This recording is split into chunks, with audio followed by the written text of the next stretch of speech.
그간은 해외 주식 쪽 미국 종목 중심으로 말씀을 드렸는데 처음으로 홍콩 종목 커버해 보려고 합니다. 이 샤오미에 대해서 설명을 드리려고 하고 최근에 주가가 좋은 흐름 보이고 있는데 앞으로도 긍정적인 전망임을 말씀드리고자 합니다. 주가 먼저 볼게요. 날라갔죠. 2021년까지 좋은 흐름 보이다가 이후에 나락, 그리고 요때 한 10불 정도였으니까 6배가 오른 상황입니다. 현재 지금 촬영을 3월 2일에 하고 있는데 전 거래일인 2월 28일에는 한 5% 정도 빠졌습니다. 일단 전반적인 펀더멘털 지표들 먼저 보면 이 상승이 전혀 근거 없지는 않았어요. 먼저 여기 연두색 부분 매출 성장률입니다. 전년 동기 대비 매출 성장률을 보시면 2021년 주가가 좋을 때 35%, 66%까지 날아갔다가 이후에 매출 역성장이 나타났어요. 그러니까 주가가 빠졌고 이후에 역성장폭 축소 그리고 상승 반전했죠. 20%, 30%가 찍히니까 지금 주가가 급등하고 있는 상황입니다. 영업이익률 보시면 이 한 자릿수 정도, 그러니까 7%, 5%요 정도 선에서 유지가 되는 기업이고 순이익도 비슷한 수준에서 유지가 되고 있습니다. 최근에 실적이 좋다 보니까 이 EPS 전망치도 빠르게 상승하고 있는 상황입니다. 사업별로 하나씩 보시면 우리는 샤오미라고 하면 대부분 그 가전제품들 알고 있잖아요. 공기청정기라든지. 근데 샤오미에서 가장 큰 매출을 담당하는 것은 이 스마트폰 사업부입니다. 국내는 아무래도 샤오미 폰을 안 쓰니까 체감을 잘 못하죠. 2023년 기준으로 60%가 스마트폰 사업부, 그리고 나머지 30이 가전 사업부, 이 IoT 앤 라이프스타일, 이게 가전 사업부예요.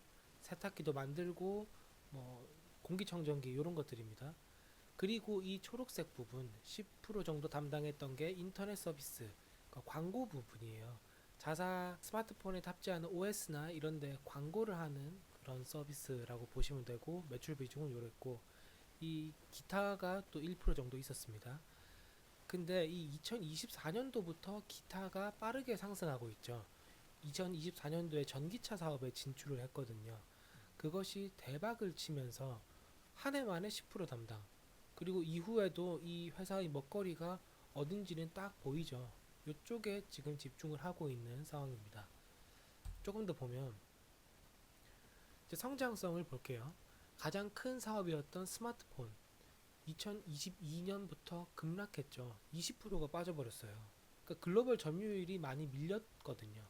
그랬던 것이 지금 2023년 하반기 그리고 2024년 지금 계속 반등하고 있는 상황입니다.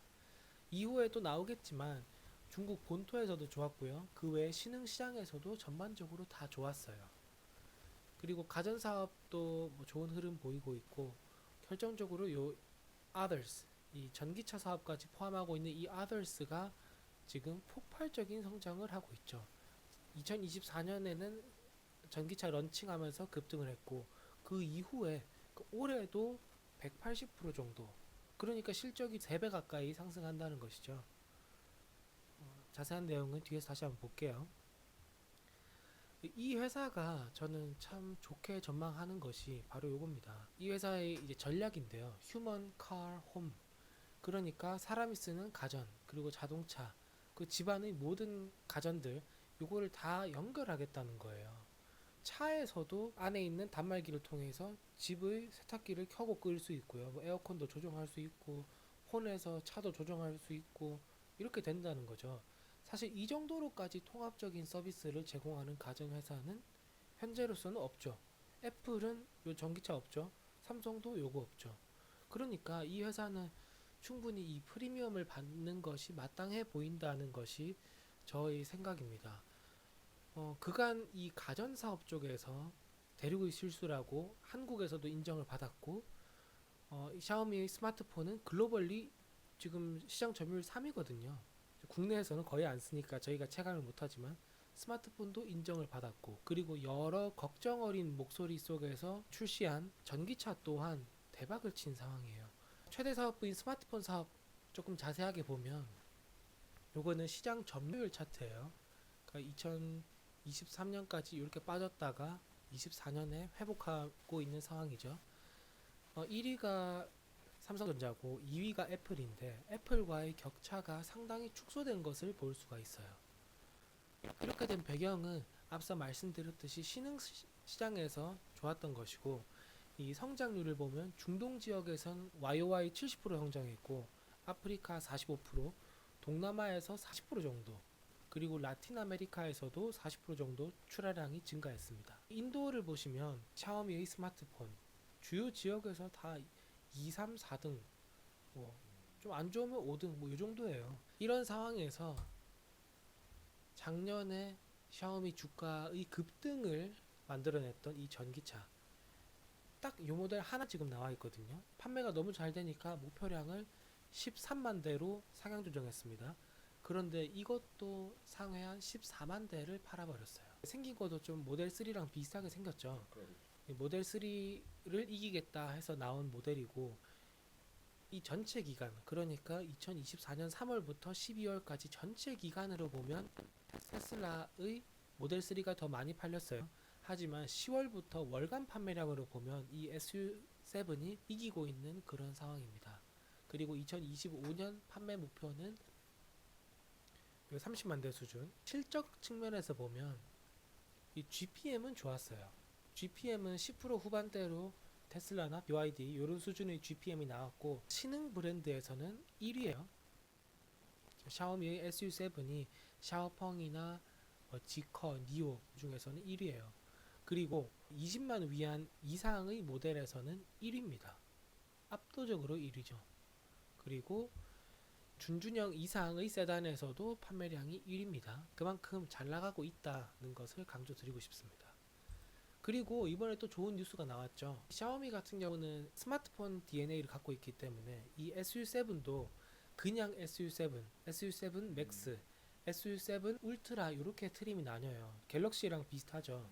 울트라가 이번에 공개가 됐어요. 그러니까 스포츠카 모델이거든요. 애초에 피어 자체가 포르쉐 타이칸이랑 테슬라 모델 S예요. 이렇게 비교가 되는데 여러 지표가 있겠습니다만은 이 스피드로만 봤을 때 이 제로백은 2초 이내입니다. 2초 이내라서 타이칸과 모델 S를 이기는 그런 모습입니다. 이 차가 최근에 이제 출시가 됐는데 목표치가 1만 대였는데 판매 개시 2시간 만에 1만 대를 달성을 해버렸어요. 그러니까 이 샤오미 전기차 브랜드에 대한 인기가 장난이 아니라는 거죠.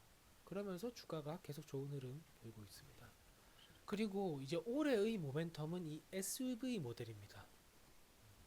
그러니까 모델 Y를 따버리겠다, 그런 각오하에 출시가 되는 차이고, 생긴 것도 예쁘게 생겼어요. 이게 원래는 올해 6월에 출시 예정인데 현재 시장에서는 조기 출시될 것으로 전망하고 있습니다. 빠르면 4월, 뭐 늦어도 5월 정도에는 나올 수 있겠다라고 보고 있는 상황이고, 요 모델의 인기에 따라서 다시 한번 주가 모멘텀이 있을 수 있겠다고 생각하고 있어요. 앞서 말씀드렸듯이 합산 30만 대, 그러니까 앞선 세단 모델과 합쳐서 30만 대 판매 계획하고 있고, 2025년 이 전기차 사업의 매출 비중은 2024년 10%에서 25년 20%로 상승할 것으로 전망이 되고 있습니다. 이런 배경에서 실적 전망을 보면 2025년에도 30%대 성장이 유지가 될 것으로 전망하고 있어요. 그리고 영업이익률도 괜찮은 수준 유지가 되는 것을 넘어서 조금씩 확대가 되고 있고, 영업이익 성장률이 50%대로 좀 높은 수준으로 유지가 되죠. 마찬가지로 이 순이익 같은 경우도 높은 수준으로 성장을 합니다. 물론 앞서 보여드렸듯이 주가는 지금 많이 올랐어요. 그거에 따라서 이 밸류에이션도 상당히 확대가 된 모습이에요. 그러니까 부담스럽다면 부담을 느낄 수 있겠지만, 최근에 일단 중국 증시 자체가 좋고, 그리고 신차 모멘텀이라는 실체가 있고, 또 실적 자체가 오르는 국면에서는 밸류에이션보다는 실적에 조금 더 주목하는 흐름이 있기 때문에 저는 요 레벨에서도 충분히 살만하다고 판단이 됩니다. 일단 샀다가 나오기 직전에 조금씩 익절하거나 혹은 장기로 계속 들고 가는 전략이 좋다고 판단해요. 다시 한번 강조드리고 싶은 것이 바로 요거예요. 요렇게 완전 통합 솔루션을 제공하고 있는 IT 기업은 없다는 거예요. 애플도 못하고 있는 거기 때문에 애플은 이 전기차 뛰어들려다가 쥐지치고 나갔죠. 그렇기 때문에 이 회사는 프리미엄을 받을 가치가 있다. 미중 갈등이라는 이슈가 있겠습니다만은 사실 까놓고 말해서 이 차 미국에 팔려고 만들었겠습니까?